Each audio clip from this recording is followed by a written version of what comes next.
Every convention we do, you know, there's somewhere different. You're meeting people that have different opinions. Some people like art, some people like drawing, model, you know, painting, everything. Every situation from the movies can be transferred.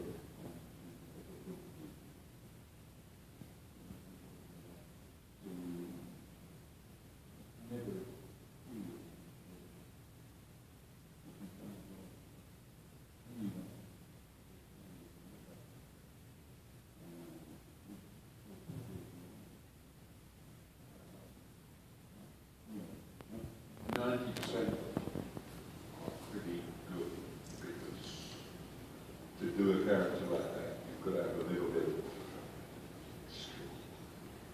So it's very nice to come out and see you guys. Yeah, I mean, it's I've said it many times, and I'll say it many more.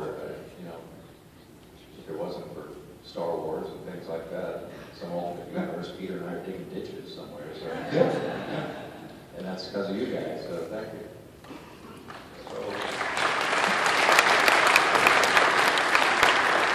And of course, with his hide, he's in an alternate universe picking apples off a tree or something. Yeah. I'm with you that I agree that I think Empire is probably the best out of all of them. But since you were saying you wanted to be honest, I wanted to ask you both. You from a perspective of being young or watching it, and you from a perspective of being in it. The holiday special actually has a little bit of just a nostalgic, it's just a nostalgic piece that I enjoy from childhood, and I just wanted to know, do you remember watching it, and what did you think, and just your general opinion, Peter? And I'm sorry about asking this question. I think that I still don't understand why, and I'm damn glad, because the table wasn't later. I know George doesn't like to. You know, someone had to go. Lucasfilm, I don't think were, well, with George's reaction, I don't think Lucasfilm were even consulted about it. I may. A couple of years ago, because of the advent of Blu-ray, Lucasfilm sort of did a meetings where they would sit and just kind of bring up everything that has ever been filmed or shot, you know, Star Wars, and the discussion was, they all, George said everyone had to sit down, watch whatever it was, and then they would discuss whether or not this was something that was worth the expense of going back to the original negatives and transferring it high def, because it's expensive to do that. They have to recreate everything. They have to basically re-edit the movie because a print of Star Wars is not high enough resolution to go on Blu-ray, so they actually have to recut it from the original legs and all stuff. And they were watching the Christmas special, and George, about 10 minutes into it, just went. He just stood up and he walked out and he said, "Nah, he's not having it." So he really didn't have a say in it being made in the first place? I'm confused. George? Yeah. Oh, of course. I'm just talking about, you know, you're asking what people don't think about the Christmas special. That's what George thought about it. There you go. It was one of those things, you know, where I guarantee you it wasn't George's idea to do the Christmas special. It was the network and the TV station. They're like, yeah, this will, you know, it's Star Wars. So, you know, they wrote a suitably large check to Lucasfilm for the rights to do it. And you know, ever since George. I was just, as a music fan, I was just curious during filming of Star Wars in the 70s and 80s what kind of music you're listening to, and what kind of music both of you guys like now. Oh, the same stuff. I mean, you know, I was a teenager when it was getting filmed. You know, I was a kid, you know, growing up in the 70s, so all of that stuff, the rock and roll from that era, that's still the best music in the world as far as I'm concerned.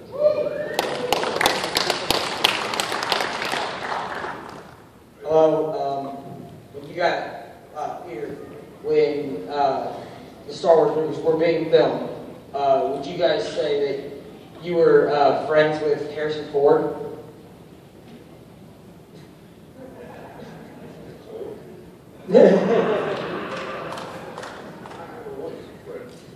I actually only met Harrison one time. I was announcing one of the Academy Awards. It was the AFI Lifetime Achievement that they gave to Sean Connery.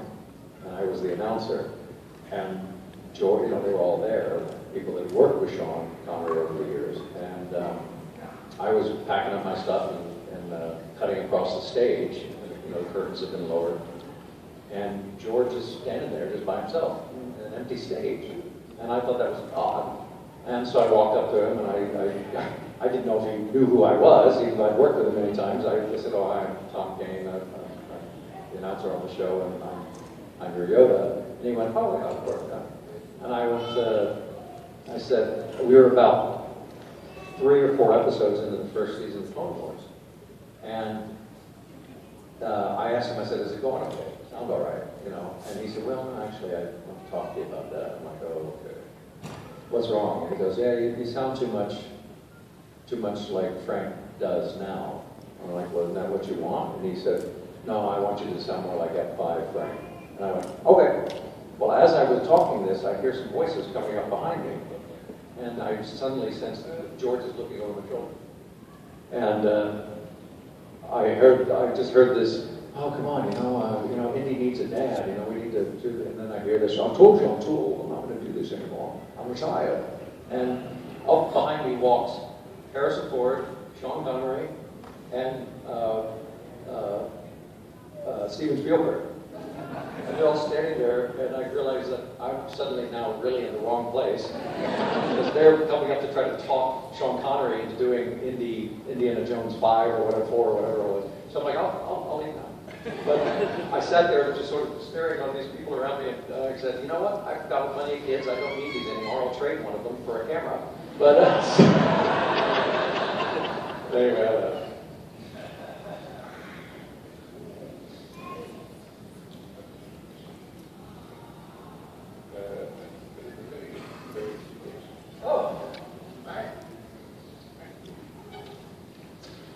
Mike, give a statement for a figure here. Thank you so much for giving us an iconic character in our lives. Sure, all of us around here, just without you, Star Wars would not be what it was. Yeah. So I do appreciate that. Thank you very much.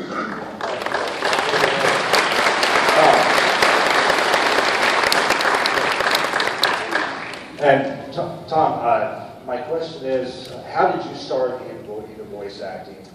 And what would you do nowadays? I guess, in this now era, how would you start in it? Well, that's actually a really good question, because it is very different today than it was when I did it. I was 15 years old, and I was living in Oakland Park, Kansas, and I was bored, and I thought it'd be cool to hear myself on TV. And I started just thinking about, this is back when we had no computers, no internet, there were 3 television stations. And so to find a phone number, you had to pull out this thing called Yellow Pages or the White Pages. And so that's what I did. I just started listening to the radio and television and listening to the really crappy local commercials. And they all sounded the same because they were all done by FM disc jockeys back then, and still are mostly in small towns. So everything was, "Come down to the water, that gallery." And I was really good at doing different dialects and characters, so I just started calling local advertisers, and of course they were like, "Who's this a-hole?" And I got a call back one day from the American Cancer Society, and they thought I was an adult. And they thought I was a professional voiceover guy, and they're like, "Wow, we'd love to have you do this on Thursday, but I'm sure it's happening my daddy right now." And they walk up to him and try to hand him a script. He's like, "No," points at me, and I'm a 15-year-old, sits on my face in fringy cutoff jeans. Anyway, I recorded a spot. I did it sort of as a, sort of an old man from New England. And they all were like, "Why?" Because I was 15, and I said, "But I sounded like that." And a week later, the same ad agency hired me to do 5 Screen Actors Guild Union television commercials, and then I got more. And that's how I did it. But that's weird. I mean, that's just not the way it normally works. But nowadays with the internet, there are online casting places online. You can pay a fee and sign up, and they'll just email auditions to your inbox. And you can audition and send them an MP3. And they might book you, but yeah, there's so many resources that you can find now that just did not exist, back in the day. So, like I said, it's a whole different process now. It's too long to tell. Well, thank you very much. I hate to ask, but there's a little girl over there who'd love to hear the professor from Powerpuff Girls. That Mojo Jojo was the worst night assistant I've ever had.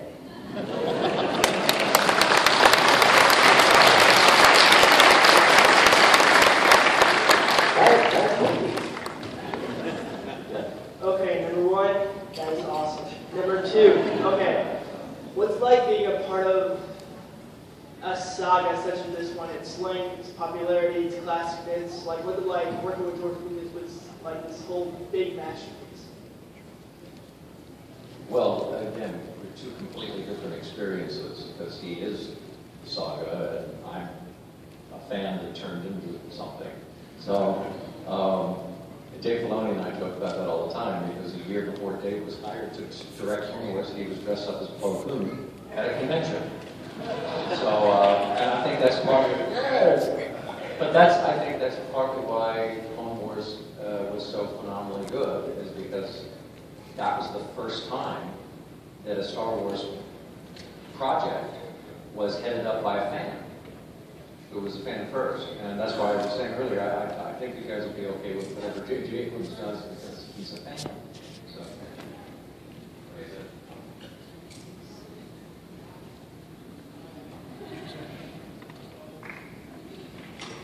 What is your favorite quote from Star Wars? Oh, quote, favorite quote from Star Wars? Get that whole thing out of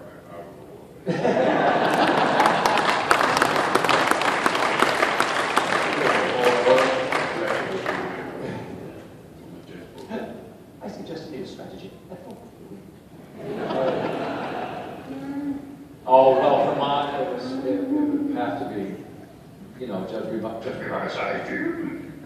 because I'm 6.5 feet tall, and everyone's always surprised that you know this so tall.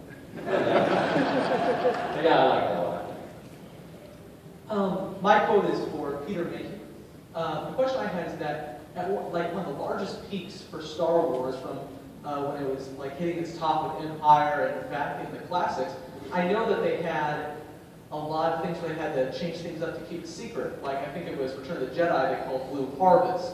Was there anything crazy the studio asked you to do to make sure to keep it under lock and key? We were filming in Jedi. And I went up to the studio and someone said, "Oh, can you take the roll to the crew out there because they need it?"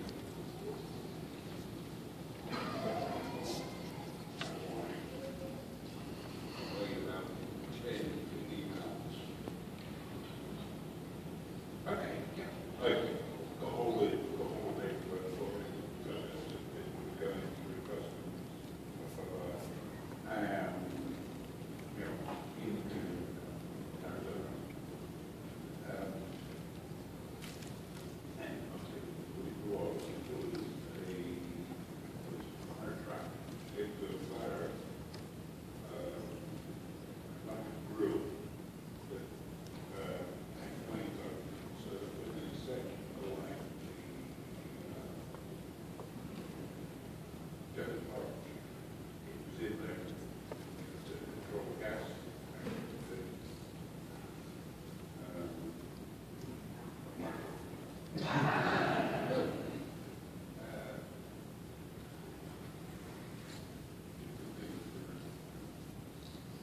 Okay, thank you. This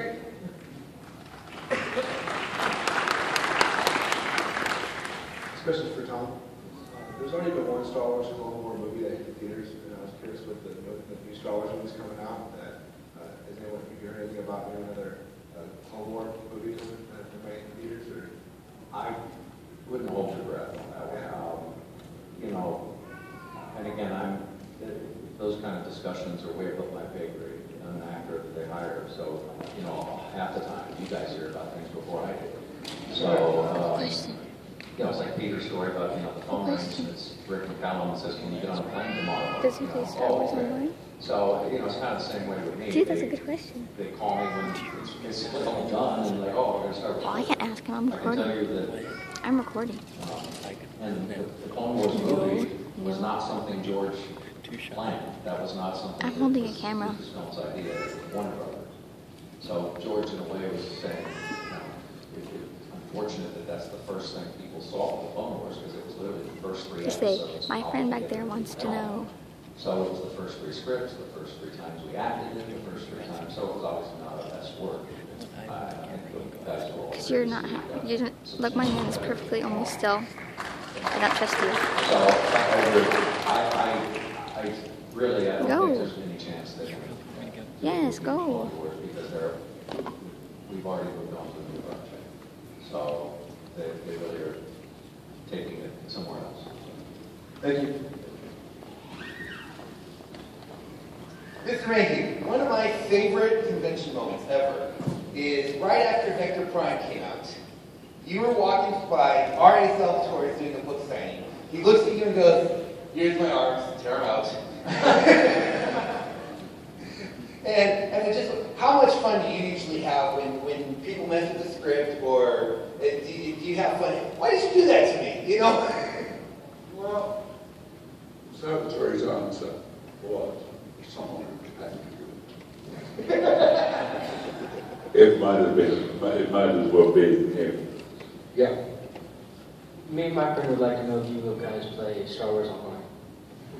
If what? Play the Star Wars Online game. Oh, no. No. I'm all sure. Yeah.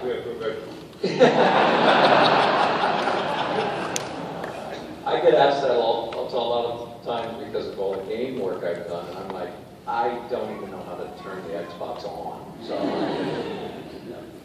You don't play a lot on Xbox. nervous? The first, yeah. Yeah, because, you know, again, it's different because he started it, no one knew what this was going to end up. But for me, I was just already, I was like, getting queasy, I was so screwed. Thank you. Right. I have an announcement to make. What was necessary was planning a intergalactic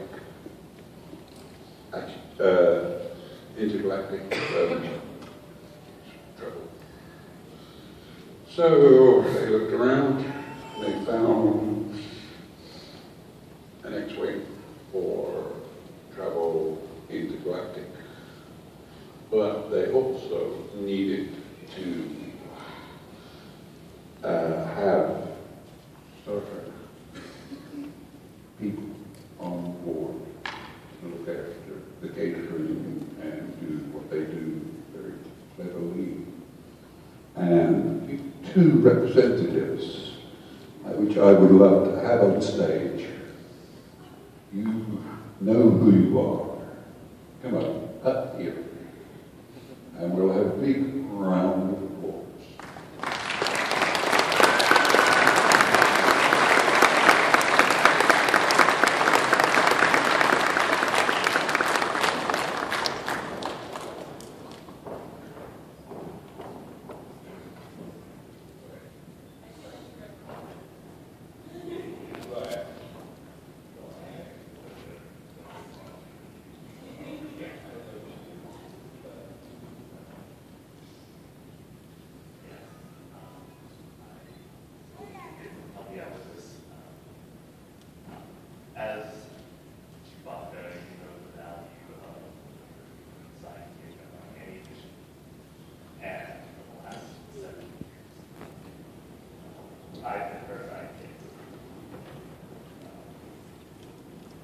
Most recently, successfully captured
Force will be with you always.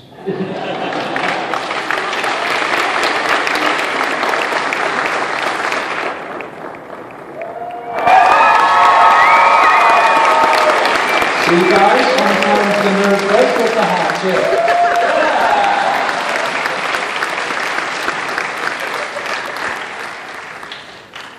Well, thank you, Randy.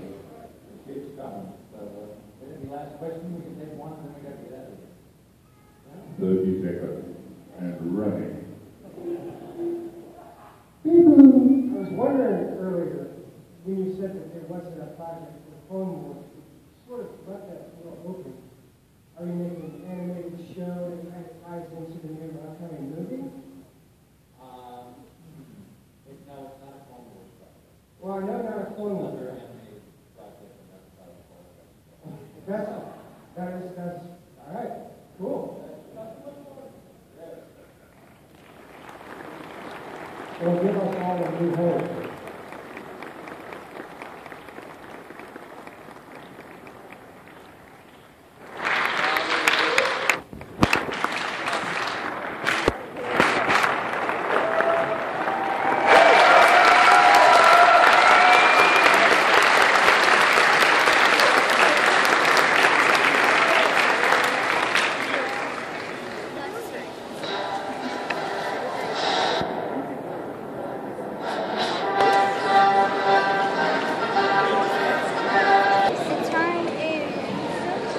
Yeah, but it's not turning off.